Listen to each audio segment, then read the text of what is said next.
दोस्तों आज के इस वीडियो में हम एमएसपी यानी न्यूनतम समर्थन मूल्य के अंतर्गत लोगों के मन में उठने वाले 5 सवालों पर चर्चा करेंगे। पहला सवाल है कि एमएसपी क्या है, दूसरा सवाल है कि एमएसपी कैसे तैयार किया जाता है, और तीसरा सवाल है कि एमएसपी तैयार करने में क्या समस्या आती है, और चौथा सवाल है कि एमएसपी से किसानों को क्या फायदा है, और पांचवा सवाल है सबसे बड़ा कि एमएसपी को लेकर किसान आंदोलन क्यों कर रहे हैं। ये पांचों सवाल पर हम बारीकी से इस वीडियो में चर्चा करने वाले हैं। और हाँ, अगर ये वीडियो आप अंत तक देखते हैं तो मुझे उम्मीद है कि एमएसपी से संबंधित और भी वीडियो देखने की जरूरत नहीं है, क्योंकि लगभग सारे प्रश्नों का जवाब आज के इस वीडियो में देंगे। तो केवल बने रहिए आज के इस वीडियो में अंत तक। तो चलिए सबसे पहला सवाल पर चलते हैं कि एमएसपी क्या है।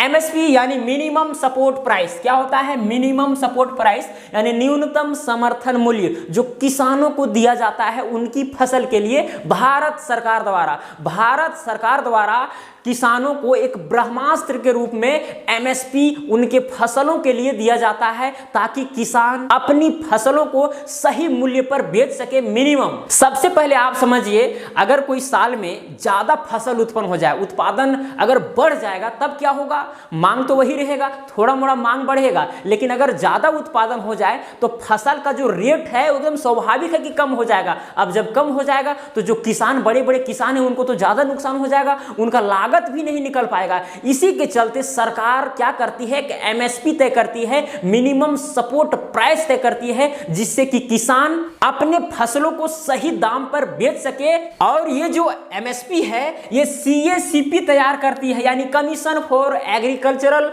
Cost and prices. ये तय करती है कि किसी भी अनाज का कितना एमएसपी होना चाहिए। अगर गेहूं है तो गेहूं का एमएसपी कितना होना चाहिए? 1900 प्रति क्विंटल होना चाहिए, या 2000 प्रति क्विंटल होना चाहिए, या 2500 प्रति क्विंटल होना चाहिए। ये तय करती है सीएसीपी। अब ये तय करके सरकार को देती है, इसके सिफारिश पर ही सरकार एमएसपी लागू करती है। हम आपको तो बता ही चुके हैं कि एमएसपी जो है किसानों के लिए ब्रह्मास्त्र के रूप में है, क्योंकि होता क्या है, अगर उत्पादन बढ़ेगा तो भाई रेट है स्वाभाविक मंडी में बाजारों में घट जाएगा।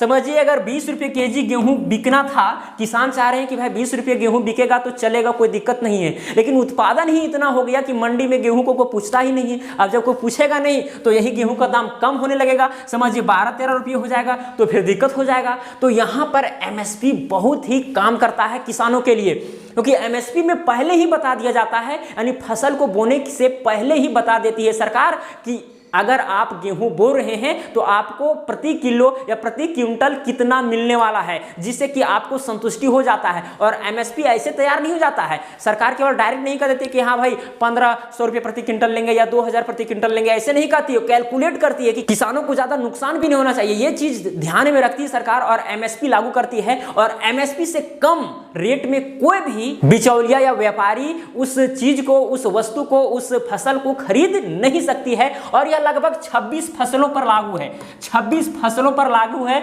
जिसमें अनाज, दलहन, तिलहन ये सब आते हैं। 26 फसल है, ये घटते बढ़ते रहता है। 26 फसल पर ही अभी एमएसपी लागू है। लेकिन ये बहुत ही दुर्भाग्य की बात है कि पूरे इंडिया में 6% लोग ही, 6% किसान ही एमएसपी का फायदा उठा सकते हैं, और उनमें से प्रमुख है पंजाब और हरियाणा के लोग। वहीं के लोग विशेष रूप से एमएसपी का ज्यादा फायदा उठाते हैं, इसीलिए वहीं के लोग अभी ज्यादा मतलब कि आंदोलन करने में उग्र कंडीशन में है कि नहीं। चलिए और क्लियर हो जाएगा। अब चलते हैं अगला सवाल पर।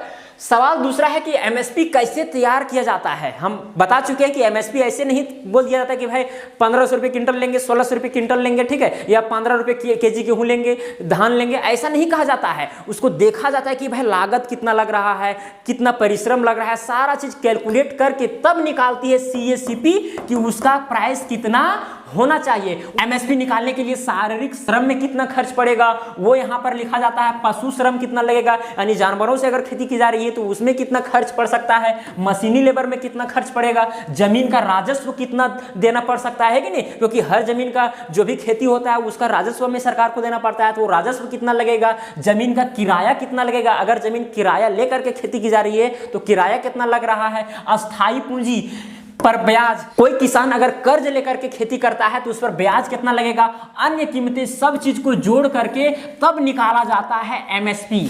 कि गेहूं का दाम कितना होना चाहिए मिनिमम, या फिर धान का दाम कितना होना चाहिए मिनिमम, या उड़द का दाम कितना होना चाहिए, अरहर का दाम कितना होना चाहिए, ये निकाला जाता है। ये सब कैलकुलेट करने के बाद और कौन तय करती है एमएसपी, सीएसीपी तय करती है, और इसी के सिफारिश पर भारत सरकार एमएसपी को लागू करती है, बताती है कि कौन से फसल में कितना एमएसपी है कि नहीं। तो चलिए अब हम लोग चलते हैं अगला सवाल में।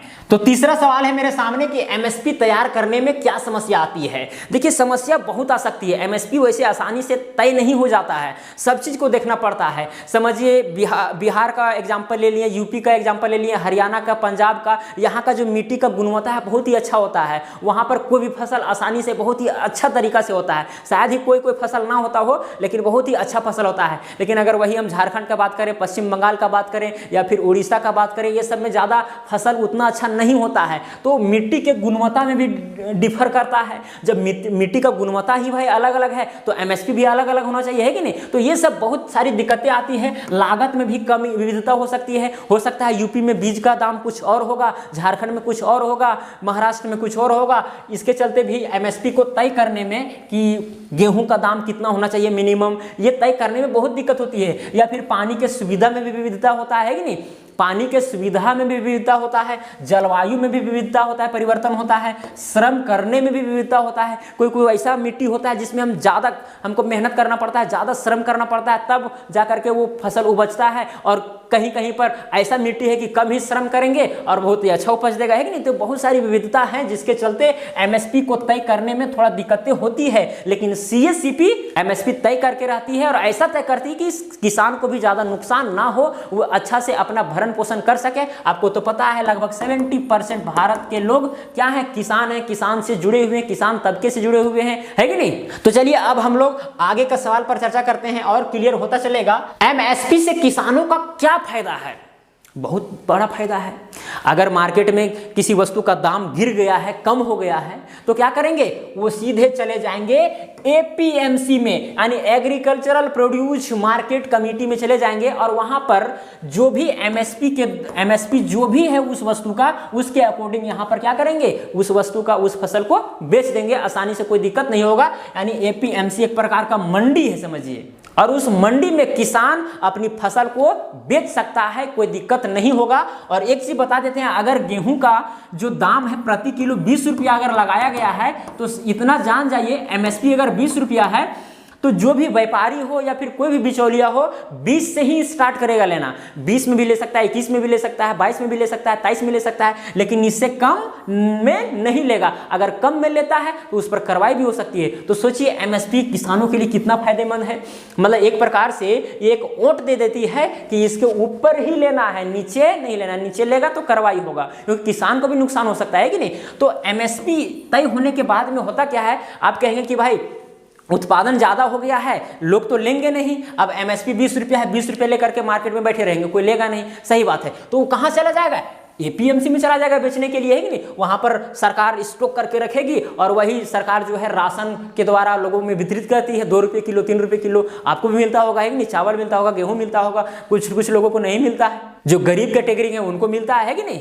तो सरकार क्या करती है, एमएसपी के द्वारा खरीदती है उस फसल को और वो स्टॉक करती है और गरीबों को क्या करती है, बांटती है कम ही रेट पर।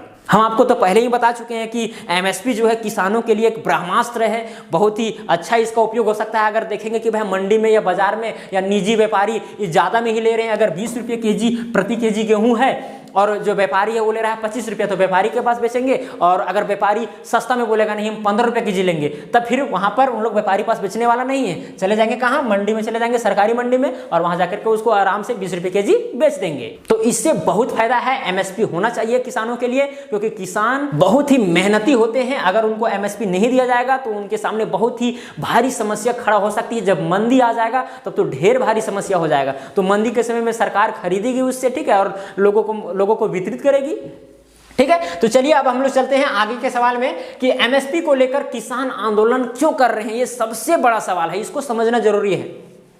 3 कानून लागू हो रहे हैं अभी, राज्यसभा से, लोकसभा से, राष्ट्रपति का भी हस्ताक्षर हो गया है। और वो कानून जो है वो ऐसा कानून है तो किसानों को लग रहा है कि एमएसपी खत्म हो जाएगा। एमएसपी क्या हो जाएगा? खत्म हो जाएगा, किसानों को लग रहा है। लेकिन सरकार बार बार कह रही है कि एमएसपी खत्म नहीं होगा, ठीक है। लेकिन उन लोग को लग रहा है कि एमएसपी खत्म हो जाएगा या फिर उस पर प्रभाव पड़ेगा जो कानून, नया कानून लागू होने वाला है उससे।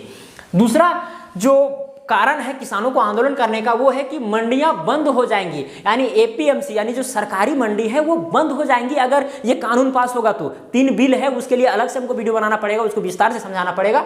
तो किसानों को लग रहा है कि मंडियां बंद हो जाएंगी। अगर मंडियां बंद हो जाएंगी तो फिर हम एमएसपी के द्वारा हम फसल नहीं बेच पाएंगे। अगर कभी सस्ता हो जाएगा मार्केट में फसल का रेट तो हम कहाँ जाएंगे, है कि नहीं। तो मंडियां बंद हो जाने का उनको डर है। और तीसरा कॉन्ट्रैक्ट फार्मिंग में भी मुश्किलें आ सकती है। कॉन्ट्रैक्ट फार्मिंग कहने का मतलब है कि कोई बड़ा बड़ा कंपनी होती है, चाहे वह बिस्किट का कंपनी हो, चाहे पार्लेजी का हो, चाहे मतलब जो भी कंपनी हो, वो करती क्या है, उसको कच्चा माल चाहिए और कच्चा माल के लिए डायरेक्ट वो किसानों को कांटेक्ट करती है, किसानों से कांटेक्ट करती है, बड़े बड़े किसानों से, और कहती है कि आप ये फसल लगाइए, हम आपको इतना पैसा देंगे। और वो एग्रीमेंट करवा लेता है, एग्रीमेंट करवा करके रख लेता है। मतलब बोने से पहले गेहूं हो या फिर धान हो या जो चीज़ हो, बोने से पहले कोई कंपनी वाला उससे एग्रीमेंट करवा लेती है कि आप बोइए, ठीक है, और जिस समय कटाई होगा उस समय हम आकर के यहां से ले जाएंगे, इतना रुपया प्रति किलो देंगे। पहले ही ये चीज वो कंपनी वाला तय कर देती है। फिर बाद में क्या होता है, अगर बाद में कटाई के समय समझिए कि जिस समय बो रहा था वो किसान, समझिए कि 22 रुपये केजी धान था, 22 रुपये केजी धान था, और किसान जो है वो कंपनी वाला से 22 रुपये में ही एग्रीमेंट करवा लिया। अगर बाद में काटने वक्त धान का कीमत अगर 24 रुपया हो जाता है, 24 रुपया, तो फिर कंपनी वाला 24 रुपये में नहीं लेगा, 22 ही रुपये में लेगा, क्योंकि 22 रुपया में ही एग्रीमेंट किया है। या फिर धान का कीमत अगर 22 रुपये में एग्रीमेंट किया था, लेकिन बाद में हो गया समझिए 15 रुपये केजी, 15 रुपये केजी हो गया, तब फिर यहाँ पर कंपनी का घाटा हो जाएगा और कंपनी वाला को लेना ही पड़ेगा। लेकिन कंपनी वाला ये भी कर सकता है, बोलेगा कि नहीं धान ये खराब है, अच्छा नहीं है, ऐसे है वैसे है, बहाना करके वो निकल जाएगा। तो किसानों को ऐसा लग रहा है कि भाई कुछ गड़बड़ियां हो सकती है कॉन्ट्रैक्ट फार्मिंग में, ठीक है। और किसानों को ये भी लग रहा है कि राशन के दुकान बंद हो जाएंगे, और फिर वो बोल रहे हैं कि जमाखोरी, कालाबाजारी बढ़ जाएगी अगर ये कानून पास होंगे तो, है कि नहीं। बहुत व्यापारी ऐसे होते हैं जो जिस समय सस्ता होता है कोई वस्तु उसको जमा करके एकदम स्टॉक कर देते हैं, और वो चीज़ अगर कमी हो जाता है मार्केट में, वो महंगा अगर हो गया तो फिर धीरे धीरे निकाल करके बेचना प्रारंभ करते हैं। तो इससे जमाखोरी, कालाबाजारी बढ़ जाएगी, व्यापारियों को प्रॉफिट ज़्यादा होने लगेगा, वो ज़्यादा पैसा कमाने लगेंगे। इससे मूल रूप से किसानों का ही नुकसान होगा। इसलिए किसान जम करके विरोध कर रहे हैं, आंदोलन खड़ा कर रहे हैं, और इसमें लगभग हर विपक्षी दल, भाजपा को छोड़ करके हर विपक्षी दल आंदोलन में सहमति दे रहे हैं। तो मुझे उम्मीद है कि आपको सब सवाल समझ में आ गया होगा कि भाई क्या है क्या नहीं है, एमएसपी क्या है ये भी समझ में आ गया होगा, कि एमएसपी कैसे तैयार किया जाता है ये भी समझ में आ गया होगा, कि एमएसपी तैयार करने में क्या समस्या आती है ये भी हम बताएं, एमएसपी से किसानों का क्या फायदा ये भी बताएं हम, कि एमएसपी को लेकर किसान आंदोलन क्यों कर रहे हैं, ये भी संक्षिप्त रूप में बता दिए। अगर नहीं समझ में आया तो वीडियो को दोबारा देखिए, समझ में आ जाएगा। तो वीडियो कैसा लगा, अगर अच्छा लगा होगा तो वीडियो को लाइक कीजिए, शेयर कीजिए, और अगर आप मेरे चैनल पर नए तो चैनल को सब्सक्राइब करके बेल आइकन को भी प्रेस कर ले। तो आज के लिए इतना ही। जय हिंद, जय भारत।